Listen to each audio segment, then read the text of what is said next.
बिस्मिल्लाहिर्रहमानिर्रहीम। अस्सलाम वालेकुम स्टूडेंट्स। आज का हमारा जो लेक्चर है ये शेल मॉडल के बारे में है। और ये न्यूक्लियर मॉडल को हम डिस्कस कर रहे हैं पिछले कुछ लेक्चर से।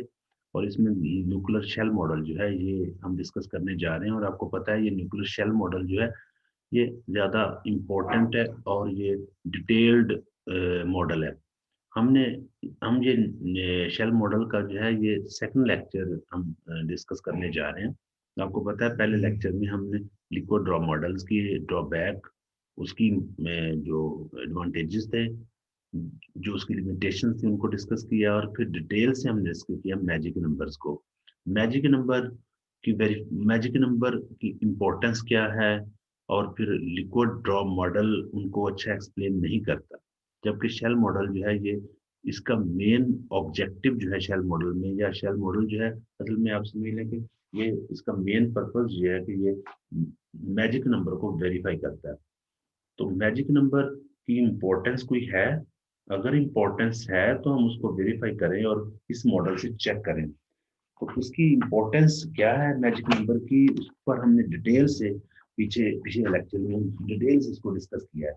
लेकिन यहाँ पर हम ये शेल मॉडल कैसे वेरीफाई करता है मैजिक नंबर्स को, हम उनको उसको स्पेशली देखेंगे।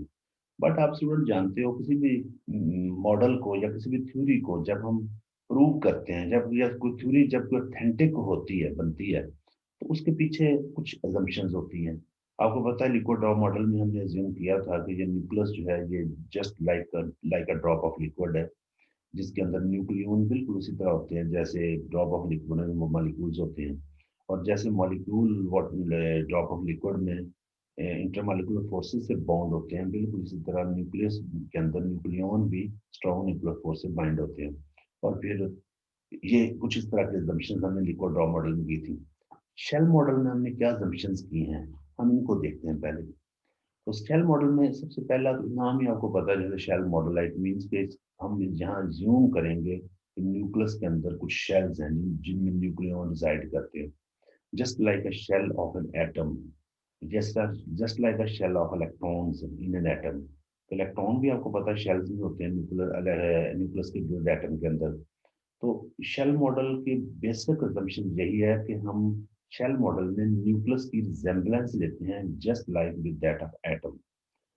एटम में न्यूक्लियस के गिर्द शेल इलेक्ट्रॉन जो है वो रिवॉल्व कर रहे हैं, और उनकी जो ऑर्बिटल मोशन है वो शेल्स में होती है, स्पेसिफिक एनर्जी लेवल्स में होती है। फिर वो एनर्जी लेवल फर्दर स्प्लिट होते हैं। बिल्कुल इसी तरह न्यूक्लियस के अंदर भी न्यूक्लियन जो है वो शेल्स में होते हैं, स्पेसिफिक एनर्जी लेवल्स में होते हैं। और उन एनर्जी लेवल में उनका एक खास एंगुलर मोमेंटम और खास एनर्जी होती है, और वो रिवॉल्व कर रहे होते हैं एज वेल एज वो उनकी वो रोटेट भी कर रहे होते हैं। तो शेल मॉडल का बेसिक assumption यही है कि हमने न्यूक्लियस न्यूक्लियस को एक एटम की तरह लिया। न्यूक्लियस जैसे एटम में शेल है वैसे न्यूक्लियस में भी शेल को कंसिडर किया। लेकिन दूसरा assumption बहुत इंपॉर्टेंट है। बिल्कुल एटम में जैसे कुछ नंबर्स ऐसे हैं जहां जिन नंबर्स पर एटम जो है वो ज्यादा मैक्सिमम स्टेबिलिटी शो करता है, जैसे नोबल गैसेस के जो एटॉमिक नंबर्स हैं। आपको पता है हीलियम जो है वो एक नोबल गैस है, और इसका एटॉमिक नंबर 2 है, और ये मोस्ट स्टेबल है। और सिर्फ हीलियम ही नहीं, neon, organ, krypton, xenon, radon, ये सारी की सारी नोबल गैसेज जो हैं ये स्टेबल हैं। और इनके जिन नंबर्स, जो इनके एटॉमिक नंबर्स हैं, वो हीलियम का एटॉमिक नंबर 2 है, इसी तरह नियोन का 10 है, फिर ऑर्गन का 18, सो ऑन। और हम फिर कह सकते हैं कि इन नंबर्स वाले जो एलिमेंट्स, जो एटम्स हैं, जिनके नंबर 2, 10, 18, 36, 54 हैं या 86 हैं, वो ज्यादा स्टेबल है as compare to other atoms. अब इन नंबर्स को हम कहेंगे कि ये एटम के मैजिक नंबर हैं, क्योंकि ये खास वो नंबर हैं जिन पर एटम जो है इन नंबर्स वाले एटॉमिक नंबर रखने वाले जो एटम है वो ज्यादा स्टेबल है। तो हम इन नंबर को कहेंगे एटॉमिक मैजिक नंबर्स। और बिल्कुल इसी तरह न्यूक्लियस के अंदर न्यूक्लियन की भी एक खास दाद रखने वाले, न्यूक्लियन रखने वाले जो न्यूक्लियस है वो भी ज्यादा स्टेबल है। ये और उन नंबर को हम कहते हैं न्यूक्लियर मैजिक नंबर्स। और आपको पता है वो नंबर है 2, 8, 20, 28, 52, 82 और 126। तो ये मैजिक नंबर जो है, ये सॉरी न्यूक्लियन के नहीं है, ये नहीं है, बल्कि ये प्रोटॉन के लिए मैजिक नंबर है और न्यूट्रॉन के लिए मैजिक नंबर। और आपको पता है प्रोटॉन जो है वो 126 तक तो नहीं जा सकते किसी भी न्यूक्लियस के अंदर। सो 2, 8, 20, 20, 50 एंड 82 ये मैजिक नंबर प्रोटॉन के लिए इस्तेमाल होते हैं, जबकि न्यूट्रॉन के लिए ये सारे 126 भी मैजिक नंबर के तौर पे कंसिडर काउंट किया जाता है। तो देखें, एक और रिजेम्बलेंस जो हमने अभी ये प्रूव भी हो गया, ये भी हमें पता भी चल गया कि शेल मॉडल न्यूक्लियस को एटम के साथ रिलेट करने का ये हो गया कि न्यूक्लियस के अंदर भी मैजिक नंबर वाले, खास नंबर वाले जो न्यूक्लियाई हैं वो ज्यादा स्टेबल होते हैं, और इसी तरह एटम भी खास नंबर वाले एटम जो हैं वो ज्यादा स्टेबल होते हैं। तो फिर हम ये कह सकते हैं कि ये भी एक रिजेम्बलेंस है दोनों के अंदर, और शेल मॉडल इस पर भी बेस करता है। और इसमें हम अज्यूम ये तो एक्चुअल में ऐसी है, लेकिन हम यहाँ पर अज्यूम ये करते हैं, जो अजम्पशन है वो अजम्पशन हमारी ये है कि न्यूक्लियस एटम के अंदर जो एटॉमिक मैजिक नंबर है, वहाँ उन एटम एटॉमिक नंबर वाले जो एटम्स हैं वो स्टेबल होने की रीजन ये है कि मैजिक नंबर वाले एटम जो हैं उनके आउटर मोस्ट शेल फील्ड होते हैं। तो हम यहाँ ज्यूम कर लेते हैं कि न्यूक्लियस के अंदर भी मैजिक नंबर वाले जो न्यूक्लियाई हैं उनके आउटर मोस्ट शेल जो है वो कंप्लीट है।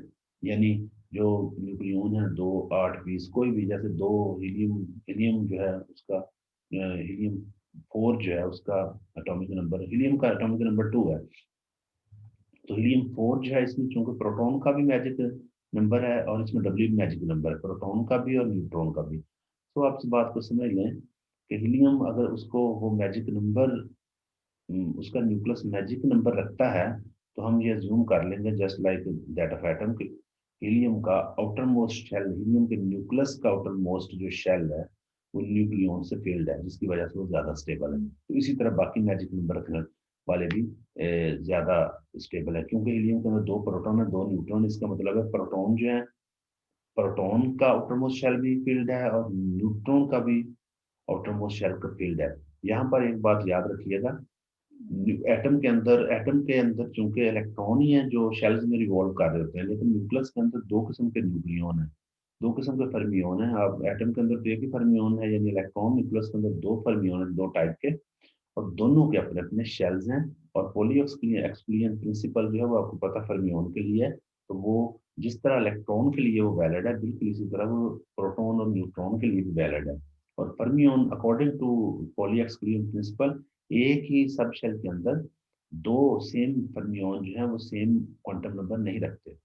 तो बिल्कुल इसी तरह हम कह सकते हैं कि एक ही सब शेल के अंदर, न्यूक्लियस के अंदर एक ही सब शेल में 2 प्रोटॉन तो होंगे और 2 न्यूट्रॉन अलग किसी सब शेल में होंगे। ऐसा नहीं होगा कि एक सब शेल के अंदर प्रोटॉन न्यूट्रॉन इकट्ठे बैठे हों। 2 प्रोटॉन इकट्ठे हो सकते हैं या 2 न्यूट्रॉन, लेकिन अगर 2 प्रोटॉन इकट्ठे हैं किसी न्यूक्लियस सब शेल में तो उनके सारे क्वांटम नंबर एक जैसे नहीं होंगे, एटलीस्ट उनकी स्पिन जो है वो अपोजिट होगी। तो यहाँ पर याद रखिएगा, ये अगर एटम के अंदर इलेक्ट्रॉन की खास दाद के इलेक्ट्रॉन किसी एटम में आ जाए तो एटम स्टेबल हो जाता है, जैसे नोबल गैसेस। बिल्कुल इसी तरह न्यूक्लियस के अंदर जब किसी खास दाद में प्रोटॉन और खास दाद में न्यूट्रॉन आ जाए तो वो भी स्टेबल हो जाता है। अगर प्रोटॉन मैजिक नंबर को फॉलो कर रहे हैं या अकेले न्यूट्रॉन कर रहे हैं तो वो न्यूक्लियस भी स्टेबल हो सकता है, लेकिन अगर डबलिंग मैजिक नंबर यानी प्रोटॉन न्यूट्रॉन दोनों वेरी उसको उसमें मौजूद हों, दोनों किस्म दोनों मैजिक नंबर, तो फिर वो मैक्सिमम स्टेबिलिटी रखेगा। तो जैसे ये आपको फिगर में नजर आ रहा है कि इस फिगर में ये इलेक्ट्रॉनिक शेल दिखाए हुए हैं, बिल्कुल इसी तरह न्यूक्लियस के अंदर न्यूक्लियर शेल भी ऐसे ही होते हैं। और फिर ये आपको साथ नोबल गैसेस की इलेक्ट्रॉनिक कॉन्फ़िगरेशन है जिनके आउटरमोस्ट शेल फील्ड होने का दिखाया हुआ है, बिल्कुल इसी तरह न्यूक्लियस में न्यूक्लियन के आउटरमोस्ट शेल भी फील्ड होते हैं। थर्ड अजम्पशन जो हम देते हैं शेल मॉडल में, वो एवरेज फील्ड लेते हैं। देखें, आपको पता है कि न्यूक्लियस एटम के अंदर जो इलेक्ट्रॉन है वो मूव करते हैं या बाउंड हैं एक फील्ड की वजह से, और वो फील्ड न्यूक्लियर फील्ड है। न्यूक्लियस का पोटेंशियल जो है उनको बाउंड रखे हुए है। तो फिर न्यूक्लियस न्यूक्लियस के अंदर न्यूक्लियन को बाउंड करने वाला कौन सा पोटेंशियल है? वहां पर पोटेंशियल जो है वो हम न्यूक्लियन का पोटेंशियल एवरेज पोटेंशियल लेते हैं। और एवरेज पोटेंशियल जो होता है किसी भी एक न्यूक्लियन के लिए जो जो पोटेंशियल न्यूक्लियस के अंदर मौजूद होता है वो तमाम न्यूक्लियन के एवरेज पोटेंशियल लिया जाता है। यानी अगर किसी न्यूक्लियस के अंदर 10 न्यूक्लियन है तो हम टोटल एवरेज पोटेंशियल देखेंगे, total potential of the nucleus divided by 10। तो जितना एवरेज पोटेंशियल आएगा हर न्यूक्लियन उतना पोटेंशियल फील करता है। और इस हम फिर पोटेंशियल को कहते हैं एवरेज मीन फील्ड, यानी इसकी वजह जो फील्ड प्रोड्यूस होता है वो एवरेज या मीन फील्ड होगा। तो इस मीन फील्ड को हम अज्यूम करते हैं न्यूक्लियस के अंदर। नेक्स्ट एजम्पशन जो हम लेते हैं वो हम अज्यूम करते हैं कि बिल्कुल जैसे आप एटम में समझें इलेक्ट्रॉन जो है उनका एक सेंट्रल पोटेंशियल होता है और वो सेंट्रल पोटेंशियल की वजह से ही रिवॉल्व कर रहे होते हैं। तो अगर हम न्यूक्लियन को कहते हैं न्यूक्लियस में ये रिवॉल्व कर रहे हैं तो डेफिनेटली न्यूक्लियस के अंदर भी कुछ सेंट्रल पोटेंशियल होगा। तो वो सेंट्रल पोटेंशियल कंसिडर किया जाता है और वो सेंट्रल पोटेंशियल जितने भी न्यूक्लियस में न्यूक्लियन है हर न्यूक्लियन को इंडिपेंडेंट लिया जाता है और बाकी न्यूक्लियन का पोटेंशियल जो है उसे सेंट्रल पोटेंशियल हम लेते हैं। तो अगर 10 न्यूक्लियन है न्यूक्लियस के अंदर तो उसमें एक नॉन न्यूक्लियन का पोटेंशियल जो है उसे हम सेंट्रल पोटेंशियल लेंगे और हम अज्यूम करेंगे कि जो वो एक न्यूक्लियन जो है वो बाकी नॉन न्यूक्लियन के पोटेंशियल की वजह से रिवॉल्व कर रहा है, यानी ऑर्बिटल मोशन भी उसकी है और फिर उसकी एंगुलर स्पिन मोशन भी है। नेक्स्ट जो है वो हम अज्यूम, जहाँ ये बहुत अहम इंपॉर्टेंट अजम्पशन है कि हम हर न्यूक्लियन को अज्यूम करते हैं कि उसका स्पिन एंगुलर मोमेंटम और ऑर्बिटल एंगुलर मोमेंटम है और फिर इन दोनों मोमेंटा की कपलिंग भी है। यानी हर न्यूक्लियन जो है वो स्पिन मोशन भी रखता है और एंगुलर ऑर्बिटल मोशन, ये तो हमें पता है। लेकिन इम्पोर्टेंट यह है कि सिर्फ वो स्पिन और एंगुलर मोशन की वजह से स्पिन और एंगुलर मोमेंटम ही नहीं रखता, बल्कि इन दोनों की इंटरेक्शन, दोनों मोमेंटा की इंटरेक्शन जो है उसको हम अज्यूम करते हैं और मैजिक नंबर को वेरीफाई करते हैं। इसकी डिटेल जो है वो हम कमिंग स्लाइड्स में हम इनको देखेंगे। और लास्ट जो अजम्पशन है वो ये है कि हम इस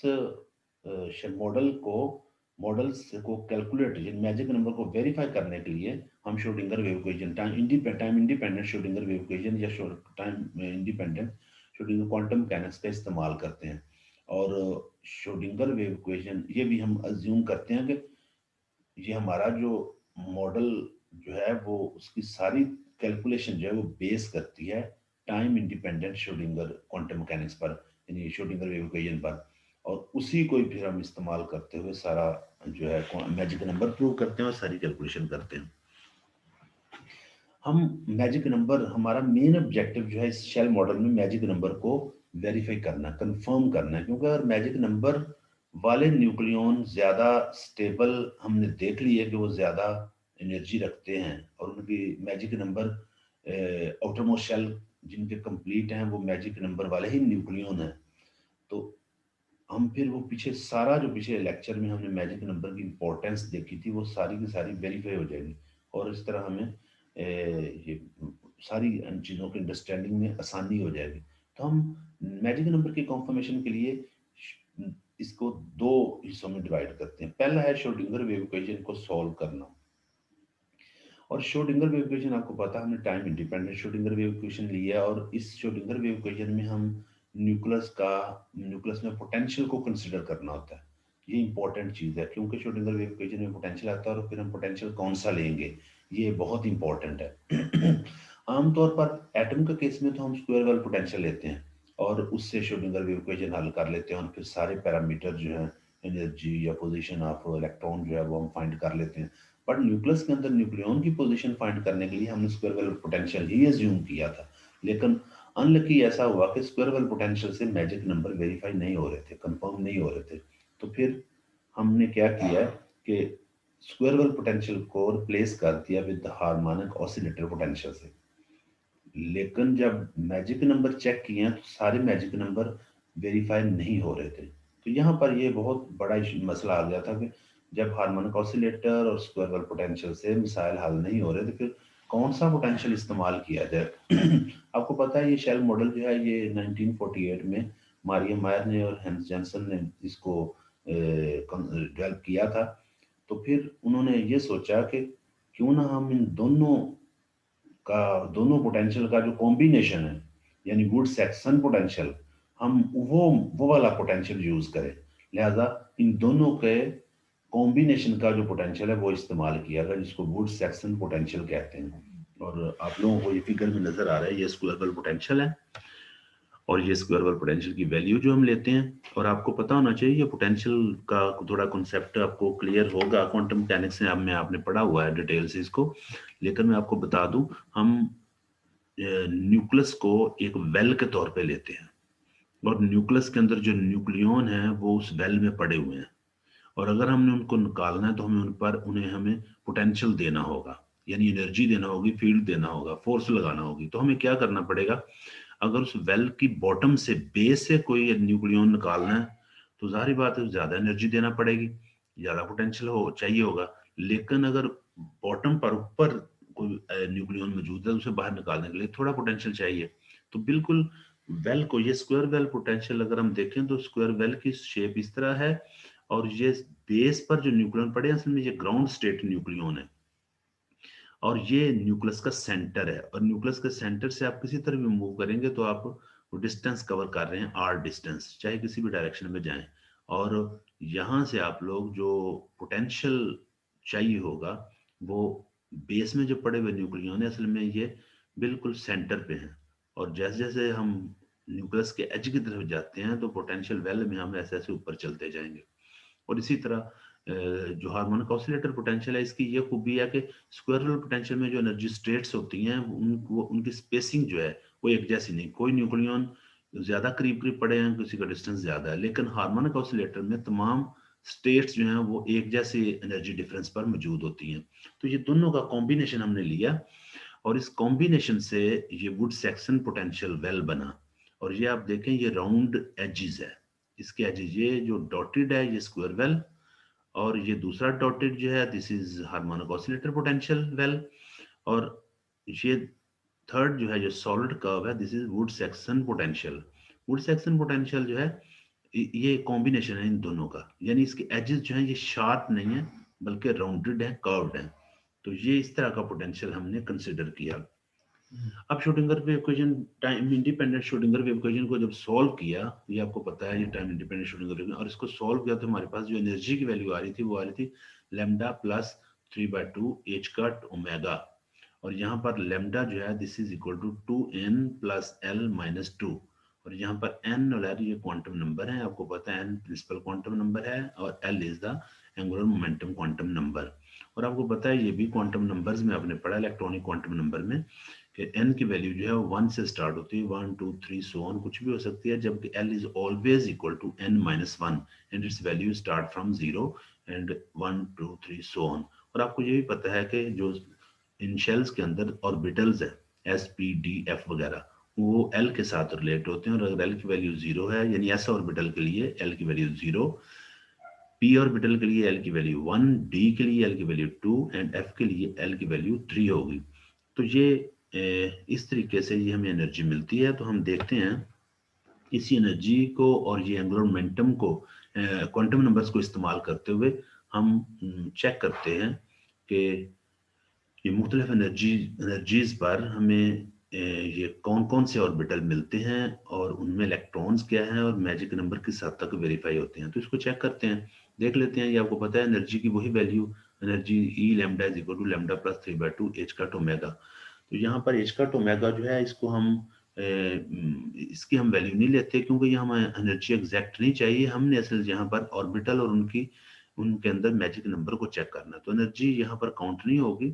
सो हम ये देख लेते हैं कि हम एक टेबल बनाते हैं जिसमें हमारे पास लैम्डा की वैल्यू, लैम्डा फिर एनर्जी क्या होगी एच कट ओमेगा की फॉर्म में, और फिर एन और एल का कॉम्बिनेशन की पेयरिंग क्या होगी, और फिर ऑर्बिटल्स कौन कौन से आएंगे, और फिर ऑर्बिटल्स में इलेक्ट्रॉन की तादाद क्या होगी, और फिर मैजिक नंबर कौन कौन से बनेंगे। तो ये सारी चीजें हम इन इक्वेशन से, इन गिवन डाटा से फाइंड करेंगे। तो लैम्डा की वैल्यू जो है आपको पता है, लैम्डा जो है वो ये एन और एल का कॉम्बिनेशन है, और एल और एन और एल जो है नंबर्स हैं। तो हम लैम्डा जो है इसकी डिफरेंट वैल्यूज लेते हैं, 0 1 2 3 4 सो ऑन। लैम्डा की वैल्यू ये हमने डिफरेंट ले ली, और यहाँ पर यही वैल्यू लेमडा की जब हम यहाँ पुट करेंगे, अगर हम 0 पुट करते हैं तो एनर्जी की वैल्यू आती है 3/2 एच कट ओमेगा, और इसी तरह 1 पर 5/2, 2 पर 7/2, 9/2, 11/2, 13/2। तो ये एच कट ओमेगा के फॉर्म में एनर्जी की ये वैल्यूज आ रही हैं। अब हमें यहाँ पर ये देखना होगा कि लेमडा अगर 0 है तो ये लेमडा के इस रिलेशन में क्या पुट करें एन और एल की वैल्यू के लेमडा 0 आ जाए। तो ये हम देखते हैं। हम अगर हम देखें यहाँ एल की मिनिमम वैल्यू 1 है और एल की मिनिमम वैल्यू 0 है और एन की मिनिमम वैल्यू 1 है, तो अगर हम ये दोनों वैल्यूज पुट करते हैं तो देखते हैं क्या रिजल्ट आता है। क्या लेमडा 0 होता है। अगर हम 0 पुट करें और एन 1 पुट करें तो अगर देखें तो आप लोग ये l 0 n 1 1 multiple by 2 2 minus 2 0, तो ये लेमडा 0 वेरीफाई हो रहा है। इसका मतलब है हमारे पास एल अगर 1 हो, एन 1 हो और एल 0 हो, तो हम जो लेमडा की वैल्यू वो 0 होती है और एनर्जी उस पे ये होती है। तो ये यहाँ तक ये चीज़ कंफर्म हो रही है। लेकिन हम ये देखेंगे क्या एन और एल की कोई और वैल्यू पुट करने से लेमडा 0 हो सकता है। तो आप लोग कोई भी और वैल्यू पुट करेंगे तो लेमडा 0 नहीं होगा। इट मीन्स के लेमडा इक्वल टू 0 पर एन और एल की एक ही कॉम्बिनेशन, एक ही पेयरिंग बनती है।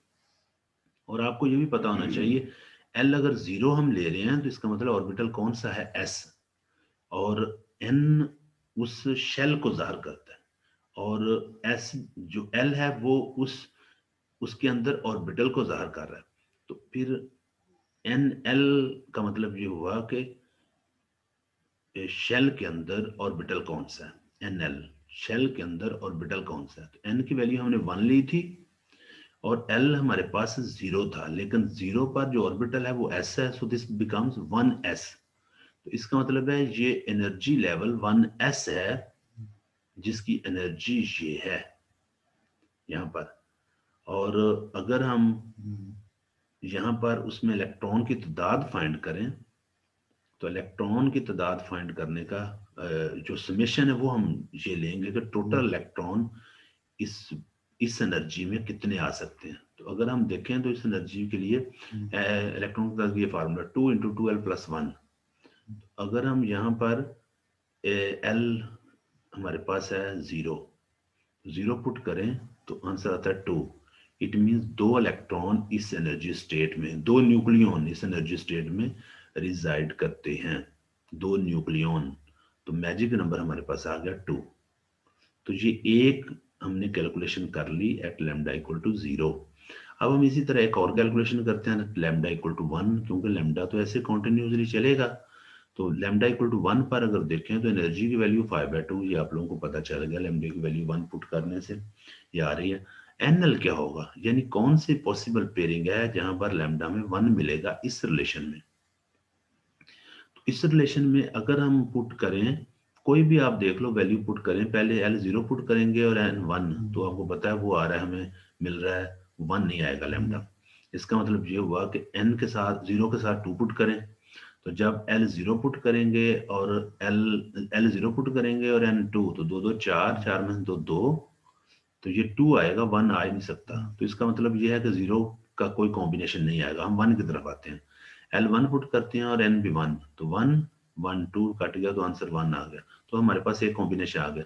इसके अलावा अगर एल 1 पुट करें और एन इसमें 2 पुट करें, 2 2 4, 4 में से 2 2 और ये 3 आ रहा है, तो ये भी नहीं है कॉम्बिनेशन। तो सिर्फ एक ही कॉम्बिनेशन बनता है, पेयरिंग बनती है 1 1 1 1 का मतलब है एन 1 है, यानी शेल 1 है और उसमें ऑर्बिटल पी, तो यहाँ आएगा 1p।